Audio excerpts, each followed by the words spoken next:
Today we're diving into the dark and thrilling world of organized crime.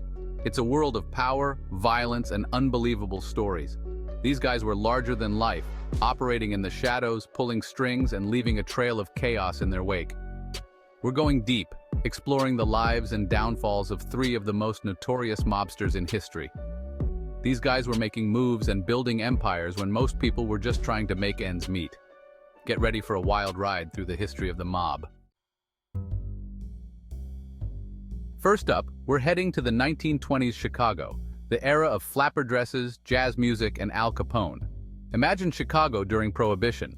Booze is outlawed, and everyone's thirsty. That's where Capone comes in. He saw a business opportunity, a way to make a fortune off of people's desire for a good time. He wasn't afraid of the law. He went right at it, building his empire on illegal booze, gambling, and whatever else he could get his hands on. Capone was a ruthless businessman, no doubt. He eliminated his competition, often in brutal fashion. The St. Valentine's Day Massacre, that was some seriously dark stuff. His guys dressed up as cops, lined up 7 members of a rival gang, and just mowed them down. That's how Capone operated. He wasn't afraid to get his hands dirty, and that made him the most powerful gangster in America. But here's the thing about power. It attracts attention. The feds, they were watching Capone's every move. They couldn't get him on murder or racketeering, but they nailed him on tax evasion. That's right. The government took down one of the most feared gangsters in history because he didn't pay his taxes. The irony, right? Capone ended up in Alcatraz, the most notorious prison in America. He was diagnosed with syphilis, his mind deteriorating, and he died a shell of his former self. The lesson here is, you can be the baddest dude in the world, but you can't outrun the tax man. Chicago in the 1920s was a city of contrasts. On one hand, you had the glitz and glamour of the roaring 20s with its jazz clubs, speakeasies, and flapper dresses.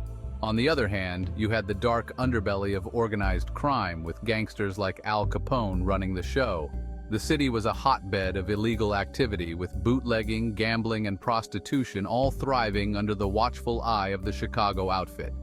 Capone was the kingpin of this criminal empire, and he ruled with an iron fist. He had a network of loyal associates who carried out his orders without question, and he used violence and intimidation to keep his rivals in check. The Prohibition era was a time of great social upheaval in America. The government had banned the sale and consumption of alcohol, but that didn't stop people from finding ways to get their hands on it. Speakeasies or secret bars popped up all over the country, and bootleggers smuggled alcohol across state lines. The Prohibition agents, or dry agents, were tasked with enforcing the law, but they were often outnumbered and outgunned by the bootleggers and gangsters. Capone and his men were experts at evading the law, and they used bribery and corruption to keep the authorities at bay. Capone's success in the illegal alcohol trade made him a wealthy man, and he lived a life of luxury. He had a mansion in Chicago, a fleet of expensive cars, and he threw lavish parties that were the talk of the town. But his wealth and power came at a cost. He was constantly looking over his shoulder, worried that his enemies or the law would catch up with him. He surrounded himself with bodyguards and rarely went out in public without a heavily armed entourage. The federal government was determined to bring Capone to justice, and they used every tool at their disposal to do so. They wiretapped his phones, planted informants in his organization, and conducted surveillance on his activities. They also worked closely with local law enforcement to gather evidence and plan raids. It was a cat-and-mouse game, with Capone always trying to stay one step ahead of the law. In the end, it was Capone's own arrogance that led to his downfall. He thought he was untouchable, but the government found a way to bring him down. They charged him with tax evasion, a crime that he thought was beneath him. But the evidence was overwhelming, and he was convicted and sentenced to 11 years in prison. His trial was a media sensation, with newspaper headlines screaming about the fall of the notorious gangster. Capone was sent to Alcatraz, the most secure prison in America, where he spent the last years of his life. He was diagnosed with syphilis, a disease that slowly ate away at his mind and body. By the time he was released from prison, he was a shadow of his former self. He spent his final years in Florida, living in seclusion and suffering from the effects of his illness. He died in 1947, a broken man. Today, Chicago is a vibrant and bustling city, but the legacy of Al Capone and the Chicago outfit still lingers. The city has a rich history, and you can still see the remnants of the Prohibition era in its architecture and landmarks. Capone's story is a reminder of a time when crime and corruption were rampant, and the law was often powerless to stop it. But it's also a testament to the resilience of the American spirit and the determination of those who fought to bring justice to a city in turmoil. Next, we're moving on to the glitz and glamour of 1980s New York City, a time when the city was alive with energy, a melting pot of cultures, and a hub of activity. The streets were bustling, the nightlife was vibrant, and the skyline was iconic. It was a city that never slept, and in the midst of all this, a new kind of celebrity was emerging. This was the era of John Gotti, the Teflon Don. Gotti wasn't just any mobster, he was a larger-than-life figure who captivated the public's imagination. His rise to power was as dramatic as any Hollywood movie, filled with intrigue, danger, and a touch of glamour. This guy was different. He loved the spotlight, always dressed to the nines, hanging out with celebrities. Gotti was often seen in impeccably tailored suits, exuding confidence and charisma. He rubbed shoulders with the rich and famous, attending high-profile events and making headlines wherever he went. He was like a celebrity gangster, and the media ate it up. The press couldn't get enough of him, and he played to the cameras with a natural ease. Headlines screamed his name, and his face was splashed across newspapers and magazines. He became a symbol of the dark allure of the mafia, a real-life character who seemed to step out of the pages of a crime novel. Gotti rose through the ranks of the Gambino crime family, one of the most powerful mafia organizations in history. His ascent was marked by cunning strategy and ruthless ambition. He knew how to navigate the treacherous waters of organized crime, making alliances and eliminating rivals with cold precision. He was ambitious, ruthless, and he had a knack for making headlines. Gotti's every move was scrutinized, and he seemed to revel in the attention. He was a master of public relations, using the media to his advantage and crafting an image that was both feared and admired. But what really set Gotti apart was his ability to avoid conviction. Despite numerous attempts by law enforcement to bring him down, he managed to slip through their fingers time and time again. His courtroom victories became legendary, and each acquittal only added to his mystique.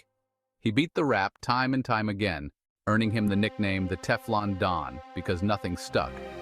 It was as if he was untouchable, a man who could defy the odds and come out unscathed. His legal team was formidable, and his ability to intimidate witnesses and jurors was well known. But Gotti's luck wouldn't last forever. The law was closing in, and the walls were starting to crumble around him. The authorities were determined to bring him to justice, and they were willing to go to great lengths to do so. The feds were relentless.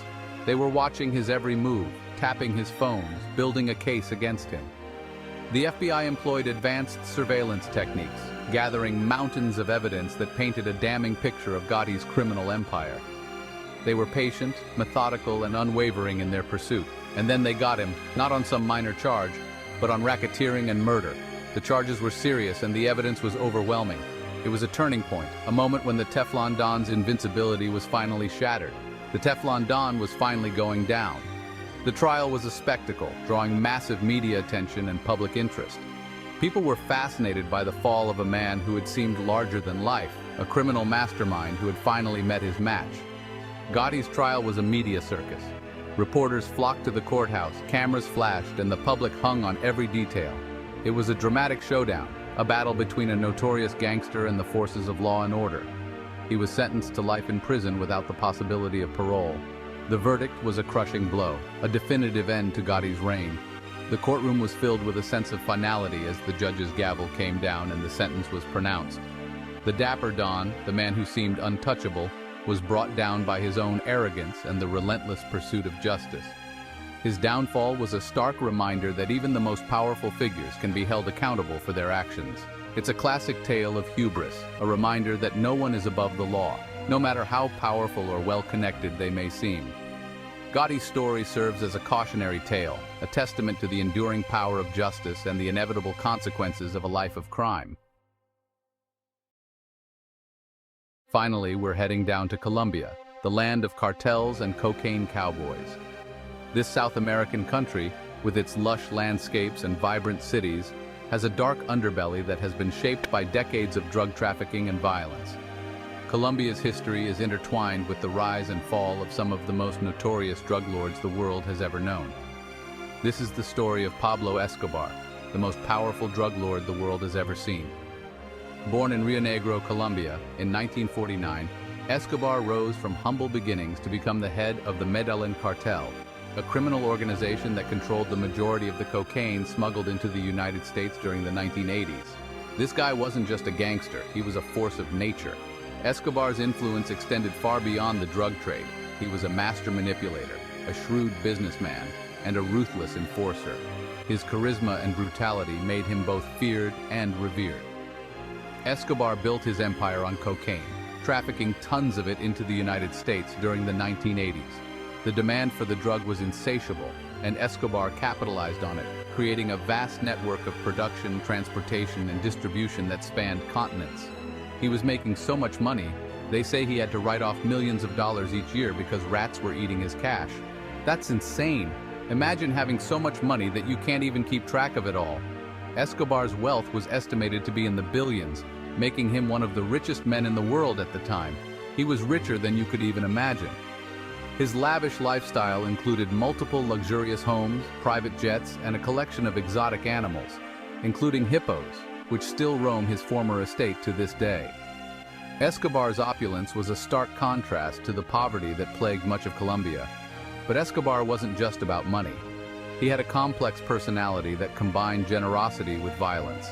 He used his immense wealth to gain the loyalty of the people, often portraying himself as a man of the people. He had a Robin Hood complex, building schools and hospitals in poor neighborhoods, earning him the loyalty of the people. These acts of charity endeared him to many, who saw him as a benefactor rather than a criminal. Escobar's philanthropy was a strategic move to build a base of support among the poor. He was a ruthless killer, responsible for the deaths of thousands, but he was also seen as a savior by many. His duality made him a complex figure, both loved and hated. Escobar's reign of terror included bombings, assassinations, and kidnappings, all aimed at maintaining his grip on power. It's a complicated legacy. On one hand, he brought untold suffering to countless families, but on the other, he provided for those who had nothing. The dichotomy of his actions leaves a lasting impact on Colombia's history. The Colombian government, with the help of the DEA, waged a full-scale war against Escobar. This war on drugs was marked by intense violence and corruption, as both sides fought for control. The government was determined to dismantle the Medellin cartel and bring Escobar to justice. He was public enemy number one, and they were determined to bring him down. The manhunt for Escobar was one of the largest and most intense in history, involving thousands of law enforcement officers and military personnel. He was constantly on the run, hiding out in the jungle, always one step ahead of the law. Escobar's ability to evade capture for so long was a testament to his cunning and resourcefulness. He used a network of safe houses and loyal supporters to stay hidden. But in 1993, Escobar's luck ran out. After years of relentless pursuit, the authorities finally closed in on him. The final showdown was a dramatic and violent confrontation that marked the end of an era. He was tracked down to a hideout in Medellin and killed in a shootout with Colombian police. His death was a significant victory for the Colombian government and the DEA, but it also left a power vacuum that would lead to further violence and instability. The cocaine kingpin was dead, but his legend lived on. Escobar's life and death have been the subject of countless books, movies, and TV shows, cementing his place in history as one of the most infamous criminals of all time. His story is a cautionary tale of power, corruption, and the human cost of the drug trade. Thanks for watching.